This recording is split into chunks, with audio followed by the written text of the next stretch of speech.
Hello বন্ধুরা, দেখুন এখানে নিয়েছি আমি মেশানো শাক।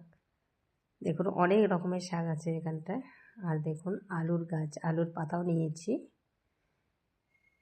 দেখুন শাকগুলো একদম কি সুন্দর তাজা। এই শাকগুলো খেতে কিন্তু খুবই ভালো লাগে, আর এই শাকগুলো কিন্তু খুবই ভিটামিন বন্ধুরা। আলু পাতা দেখুন একসঙ্গে মিশিয়ে রান্না করলে খেতে যেমন ভালো লাগে গরম ভাত দিয়ে। দেখুন শাকগুলো আমি বেছে নিচ্ছি। শাকগুলো বেছে আমি ধুয়ে নিয়েছি, তো এখন আমি রান্না করে নেব। তো কড়াইয়ে তেল দিয়ে দিয়েছি, দিয়ে দিচ্ছি শাক,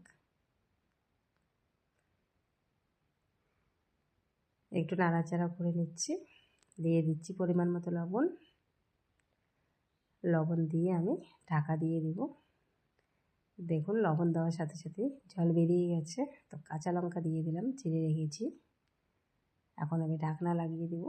শাক কিন্তু প্রায় দেখুন সিদ্ধ হয়ে গেছে। এই শাকগুলো খুবই খেতে ভালো লাগে, গরম ভাতের সঙ্গে তো দারুণ লাগে, আর খুবই ভিটামিন এই শাক। আপনারাও এইভাবে রান্না করবেন, খেতে খুবই ভালো লাগে। দেখুন শাক কিন্তু আমার হয়ে গেছে, তো একটু আমি ঝোল ঝোল রাখবো। এই শাকগুলো কিন্তু ঝোল ঝোল খেতেই ভালো লাগে। তো টাটা বন্ধুরা।